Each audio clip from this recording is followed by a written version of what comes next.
사도신경으로 신앙 고백하겠습니다. 전능하사 천지를 만드신 하나님 아버지를 내가 믿사오며 그 외아들 우리 주 예수 그리스도를 믿사오니 이는 성령으로 잉태하사 동정녀 마리아에게 나시고 본디오 빌라도에게 고난을 받으사 십자가에 못 박혀 죽으시고 장사한 지 사흘 가운데서 다시 살아나시며 하늘에 오르사 전능하신 하나님 우편에 앉아 계시다가 저로서 산자와 죽은 자를 심판으로 오시리라. 성령을 믿사오며 거룩한 공예와 성도가 서로 교통하는 것과 죄를 사하여 주시는 것과 몸이 다시 사는 것과 영원히 사는 것을 믿사옵나이다. 아멘. 찬송가 211장 찬양하십니다. 211장입니다.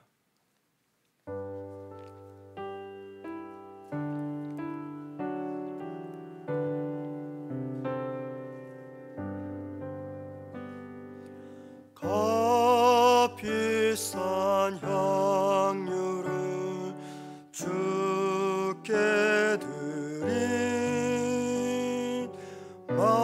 막달라 마리아 본받아서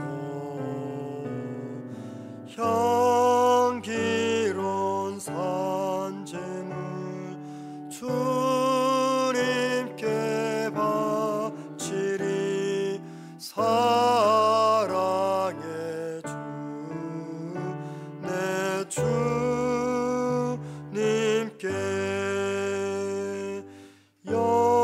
연약한 자에게 힘을 주고 어두운 세상에 빛을 비춰 성실과 인내로 내 형제 이끌리. 사랑의 주 내 주님께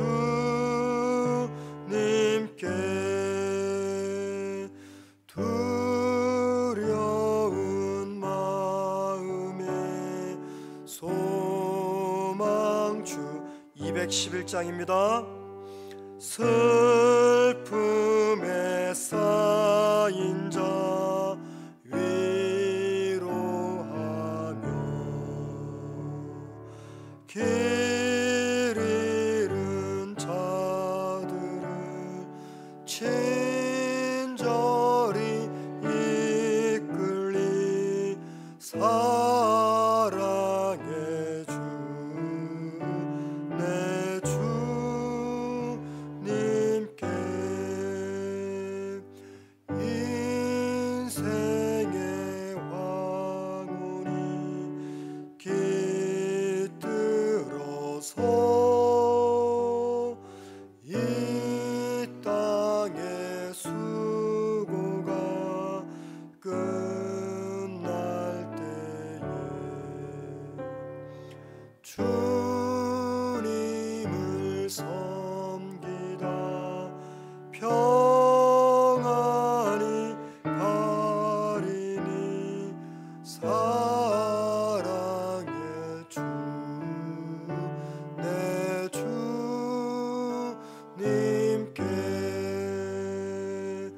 아멘.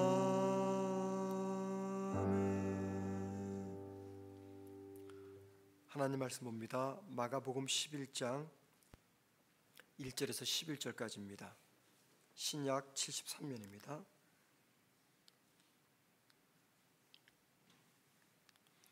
마가복음 11장 1절에서 11절까지 제가 혼자 읽도록 하겠습니다. 그들이 예루살렘에 가까이 와서 감람산 벳바게와 베다니에 이르렀을 때 예수께서 제자 중 둘을 보내시며 이르시되 너희는 맞은편 마을로 가라. 그리로 들어가면 곧 아직 아무도 타보지 않은 나귀 새끼가 매여 있는 것을 보리니 풀어 끌고 오라. 만일 누가 너희에게 왜 이렇게 하느냐 묻거든 주가 쓰시겠다 하라. 그리하면 즉시 이리로 보내니라 하시니 제자들이 가서 본즉 나귀 새끼가 문 앞 거리에 매어 있는지라 그것을 푸니 거기 서 있는 사람 중 어떤 이들이 이르되 나귀 새끼를 풀어 무엇하려느냐 하매 제자들이 예수께서 이르신 대로 말한데 이 허락하는지라 나귀 새끼를 예수께로 끌고 와서 자기들의 겉옷을 그 위에 얹어 놓음에 예수께서 타시니 많은 사람들은 자기들의 겉옷을 또 다른 이들은 들에서 벤 나무가지를 길에 펴며 앞에서 가고 뒤에서 따르는 자들이 소리 지르되 호산나 찬송하리로다 주의 이름으로 오시는 이여 찬송하리로다 오는 우리 조상 다윗의 나라여 가장 높은 곳에서 호산나 하더라. 예수께서 예루살렘에 이르러 성전에 들어가사 모든 것을 둘러보시고 때가 이미 저물매 12 제자를 데리시고 베다니에 나가시니라. 아멘. 오늘 본문은 예수님이 나귀 새끼를 타고 예루살렘 성에 입성하는 장면을 기록하고 있습니다. 오늘 본문을 보면서 우리가 두 가지를 좀 생각해 보려고 합니다. 첫 번째는요, 왜 예수님이 나귀 새끼를 타셨느냐라는 겁니다. 예수님이 나귀 새끼를 타신 것은 두 가지 측면에서 사람들의 입에서 오르내릴 수 있는 이 가십거리가 됩니다. 첫 번째는요, 말이 아닌 나귀 새끼를 타신 것이 가십거리입니다. 예수님이 예루살렘을 향해서 출발하신 장소는 여리고입니다. 여리고에서 예루살렘까지 이 길은 평지가 아니라 가파른 길입니다. 특별히 예루살렘 거의 다 도착했을 때는요, 그 어떤 길보다도 굉장히 지형적으로 가파른 길이었습니다. 예수님이 지금 나귀 새끼를 타고 평지가 아니라 가파른 언덕길을 올라가고 있습니다. 한번 여러분 생각해 보세요. 성인 남자를 태운 나귀 새끼가 힘겹게 언덕길을 올라가고 있습니다. 그 모습이 얼마나 우스운 모습입니까? 그 모습을 지켜봤던 많은 사람들은 아마도 박장대소를 했을 겁니다. 그래서 나귀 새끼를 타신 것이 가십거리가 됩니다. 두 번째는요, 예수님이 말이나 낙타가 아니라 나귀 새끼를 타신 것은 이스라엘 사람들에게, 특별히 종교의 도시였던 예루살렘 사람들에게는요, 큰 논란거리가 될 수 있는 모습입니다. 왜냐하면 이스라엘 역사를 보면은 이 나귀는 왕이 타는 짐승이었기 때문입니다. 예수님이 나귀 새끼를 타고 예루살렘에 들어가셨다, 그 말은 예수님이 곧 예루살렘의 왕이다라는 것을 의미하는 말이기 때문에 이게 사람들에게 논란거리가 될 수 있는 이야기입니다. 저는 나귀 새끼를 타고 예루살렘으로 올라가시는 이 예수님의 모습을 상상하면서 이런 생각을 해보았습니다. 여러분, 예수님이 뭐하러 지금 나귀 새끼를 타고 있는 겁니까? 그것은 상징적인 의미죠. 그런데 그 상징이 뭐냐면 예수님이 곧 하나님 보내신 왕이라는 의미입니다. 그런데 여러분, 예수님이 꼭 나귀를 타셔야지만이 하나님의 보내신 왕이 되는 겁니까? 굳이 나귀를 타지 않아도 상관이 없습니다. 예수님이 굳이 사람들로부터 조롱당하고 오해받을 행동을 하지 않는 것이 더 좋습니다. 그런데 예수님은 왜 나귀 새끼를 타고 예루살렘으로 들어가시느냐라는 겁니다. 그것은요, 520년 전 하나님께서 스가랴를 통해서 말씀하신 말씀이 성취됐음을 알려주기 위해서입니다. 스가랴 9장 9절에서 스가랴는 예언했습니다. 그 예언의 말씀을 주님이 성취가 되었다, 하나님의 말씀이 성취가 되었다라는 것을 알려주기 위해서 나귀 새끼를 타고 예루살렘으로 들어가신 겁니다. 이 말은 결국 예수님이 나귀 새끼를 타신 것은 많은 사람들에게 조롱도 당하고 비웃음 당하면 알면서도 나귀를 타신 것은 하나님의 뜻을 이루기 위한, 즉 하나님의 영광을 위해서 그리하셨다는 것입니다.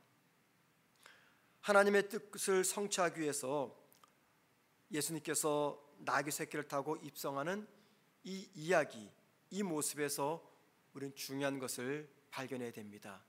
그것은 내 것을 희생하지 않으면 결코 하나님의 뜻은 이루어질 수가 없다는 겁니다. 이 말은 높아지려고 하고 섬김을 받으려고 하고 또 영광을 받으려고 하면 결코 하나님의 뜻은 이루지 못한다는 겁니다. 내 것을 내려놓아야지, 내 뜻을 내려놓아야지 하나님의 뜻은 그런 나를 통해서 성취가 됩니다. 저나 여러분의 입에서 또 모든 기독교인의 입에서 가장 많이 나오는 말, 이게 무슨 말일까요? 가장 많이 나오는 말 표현은 하나님의 영광입니다. 하나님의 영광을 위해서, 기도할 때도 하나님의 영광을 위해서, 우리 마음속에 있는 신앙의 또 고민거리도 어떻게 하면 하나님의 영광을 위할까? 하나님의 영광입니다.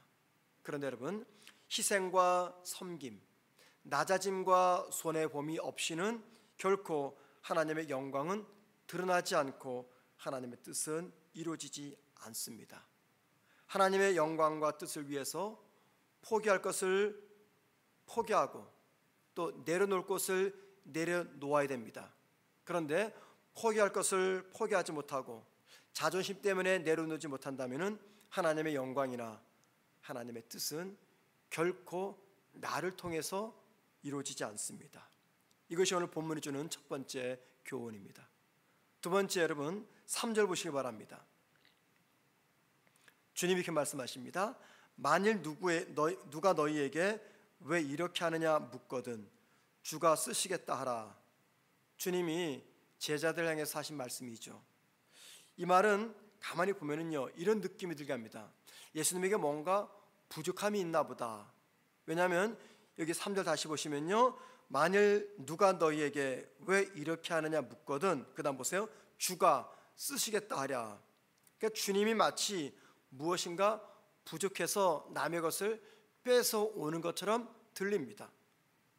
그리고 주님의 그 부족함을 지금 누가 채워주고 있습니까? 사람들이 채워주고 있습니다. 지금 마가는 이걸 이야기합니다. 주님이 무엇인가 부족했는데 그 부족함을 사람들이 채워주고 있다. 예수님의 생애를 보면은요, 예수님의 삶은 늘 언제나 부족한 삶이었습니다. 우리가 잘 아는 대로 음식이 부족했어요. 또 잠자리가 부족했습니다. 무엇보다 사람들의 사랑이 부족했습니다. 그래서 누가복음 8장 3절 같은 말씀 보면은 요한나 수산나 등과 같은 여인들이 예수님의 필요한 것들을 공급해 주었습니다. 물질로서 예수님의 부족을 채워주셨어요. 그리고 나귀를 타고 예루살렘 성으로 입성하시는 이 모습조차도 주님은 사람들의 도움을 통해서 이 일을 진행하셨어요. 사람들의 입을 통해서, 사람들의 옷을 통해서, 사람들의 손길을 통해서, 사람들이 나귀 새끼를 통해서 예수님은 당신이 하나님이 보내신 왕이심을 알리고 있었습니다. 평소 주님은 당신의 능력으로 사람들의 부족함을 채워주셨어요. 오병이어의 기적을 일으켰고, 병자를 고쳤고, 귀신을 쫓아냈고, 죽은 자를 살렸습니다. 주님은 언제나 당신의 능력으로 부족한 사람들을 채워주셨습니다. 그런데 정작 예수님 본인은 당신의 능력으로 자신의 부족함을 채우지 않고 언제나 사람들의 도움을 통해서 그 부족을 채우셨어요. 그리고 오늘 본문도 주님의 부족함을 채워주는 사람들의 이야기가 기록되어 있습니다. 예수님은 얼마든지 자신의 능력으로 자신의 부족을 채울 수 있을 텐데 왜 사람들의 도움을 통해서 자신의 부족함을 채우고 있는 것일까요? 저는 바로 여기에 인간을 향하신 하나님의 사랑의 마음이 있다고 생각을 합니다. 하나님은 당신의 위대한 일을 이 땅의 사람들과 함께 하기를 원하십니다. 어떤 이는 나귀 새끼를 제공하고, 어떤 이는 그 나귀 새끼를 끌고 오고, 어떤 이는 자기의 옷을 땅바닥에 깔고, 어떤 이는 예수님의 앞과 뒤에서 호산나 찬송하리로다 찬양을 하고, 또 어떤 사람은 갈릴리에서부터 예루살렘까지 따라왔습니다. 온통 주님은 사람들의 도움을 통해서 부족함을 채우고 계십니다. 그런데 오늘 본문을 보면서요, 한 가지 감동이 다가옵니다. 그게 무슨 말이냐면은, 자, 예수님을 따라오는 사람들, 나귀 새끼를 빌려주고 종려나무를 꺾어서 호산나 찬송하리로다 찬양했던 그 많은 사람들은요, 나중에 어떻게 됩니까? 예수님 십자가에 매달릴 때 로마 병사들이 두려워서 다 도망갑니다. 심지어는 나귀 새끼를 끌고 왔던 제자들도 도망갑니다. 이들은 배반자고 변절자입니다. 그런데 주님은 주님을 열렬히 환영하는 그 사람들을 향해서 나를 배신할 변절자라고 말하지 않고 그들의 섬김과 헌신을 그대로 받으십니다. 이들의 섬김과 헌신이 필요 없다라고 말씀하지 않습니다. 왜 그럴까요? 비록 변절자가 될지라도, 비록 작은 헌신이라 할지라도 주님은 당신을 위한 성도의 섬김과 헌신을 결코 작은 헌신이다 하면서 무시하지 않기 때문입니다. 주님을 위한 우리의 그 어떤 헌신도 주님 앞에서는 작은 헌신이 존재하지 않는다는 겁니다. 모든 헌신이 그 헌신 자체로 주님은 귀하게 보신다는 겁니다. 이게 큰 감동입니다. 하나님은 언제나 당신의 일을 성도들과 함께하기를 원하십니다. 하나님이 능력이 부족해서 우리의 동역을 필요하실까요? 우리의 도움이 없으면 하나님이 당신의 일을 진행하지 못하기 때문에 우리에게 도움을 요청하시는 겁니까? 아니죠. 오히려 인간의 도움 없이 하나님의 능력으로 하나님이 당신의 일을 진행하시면요, 더 빨리, 더 완벽하게 일을 진행하십니다. 그런데 하나님은 비록 늦더라도, 비록 실패하더라도, 비록 망치더라도 부족한 우리와 당신의 일을 함께하기를 원하십니다. 하나님이 사람들에게 초자연적 기적 한번 보여주시면요, 하나님께서 원하시는 일은 얼마든지 이룰 수가 있습니다. 그런데 하나님은 예전이나 지금이나 그렇게 해서 당신의 일을 진행하지 않습니다. 대신에 누구를 사용하십니까? 사람을 사용하십니다. 시간이 오래 걸리죠. 오래 걸리지만 사람을 보내시고 어눌한 입을 통해서 복음을 전하게 하시고 그 복음으로 사람들을 설득하십니다. 그런데 그 일이 많이 힘들고 시간도 많이 걸립니다. 그럼에도 하나님은 부족한 나를, 부족한 우리를 사용하시고 사람들을 이용하십니다. 저는 이런 하나님이 이해가 되지 않을 때가 종종 있습니다. 우리와 함께 하시면요, 일의 속도가 더 많이 늦습니다. 또 실패도 합니다. 또 하나님의 일을 하는 사람들끼리 다투고 싸우기 때문에 세상 사람들로부터 욕도 먹습니다. 그런데도 하나님은 우리와 함께 일하려고 하신다는 겁니다. 왜 그럴까요? 부족한 우리와 함께 일하시는 것을 하나님은 너무 좋아하시기 때문입니다. 하나님이 우리에게 품은 소망이 있습니다. 그것은 세상으로 향하는 우리의 손길을 통해서 당신을 세상에 드러내기를 원하신다는 것입니다. 그런데 사람들은 교회와 성도의 손길을 통해서 일하시는 하나님을 알지 못합니다. 심지어 성도들조차도 하나님께서 이 땅의 성도와 교회를 통해서, 그리고 나를 통해서 하나님의 일을 하신다는 것을 인정하지 않으려고 합니다. 그런데 우리가 꼭 기억할 것이 있습니다. 하나님의 도움이 없으면 사람의 도움도 없습니다. 하나님의 도움이 곧 사람의 도움이고 사람의 도움이 곧 하나님의 도움입니다. 이 말은 하나님은 언제나 사람을 통해서 당신의 일을 진행하신다는 겁니다. 우리를 통해서 교회를 세우십니다. 우리를 통해서 예수님이 구원자 되심을 선포하고요, 우리를 통해서 하나님이 불쌍히 여기는 생명을 돕고요, 우리를 통해서 누군가를 위로하고 우리를 통해서 하나님이 사랑하시는 사람들을 사랑하게 하신다는 겁니다. 그렇기 때문에 사람만 보고 있는 우리의 시선을 그 사람 뒤에서, 그 사람을 통해서 일하시는 하나님을 볼 수 있어야 됩니다. 그리고 나는 하나님을 대신해서 이 땅에서 일하고 있는 하나님의 동역자라는 사실을 결코 잊지 말아야 됩니다. 오늘도 하나님은 하나님과 함께 일할 하나님의 동역자를 찾고 계십니다. 우리가 실수도 많고 허물도 많고 죄도 수없이 짓지만 그럼에도 불구하고 그런 우리와 함께 일하기를 우리 하나님은 기뻐하십니다. 그것이 하나님에게는 가장 큰 기쁨이며 즐거움이기 때문입니다. 여러분, 오늘 하루 살아가면서 이 땅에서 나의 직업이 무엇이든, 내가 어떤 사람이고 어떤 삶을 살아가는 존재이든 나와 함께 일하시는 하나님이 계시다는 것을 기억하십시다. 내가 있는 그곳에서 내가 하는 그 일을 통해서 하나님은 나를 당신의 동역자로 부르셨음을 기억하면서 하나님의 뜻을 이루는, 하나님의 영광을 높이는 저와 여러분의 오늘 한날 삶이 되기를 주님의 이름으로 축원을 드립니다. 기도하겠습니다. 하나님, 오늘도 이른 새벽 저희들을 불러서 하나님의 말씀 앞에 서게 하시고 이 말씀을 통해서 우리가 어떤 삶을 살아야 될지 함께 생각하는 은혜 주시니 감사합니다.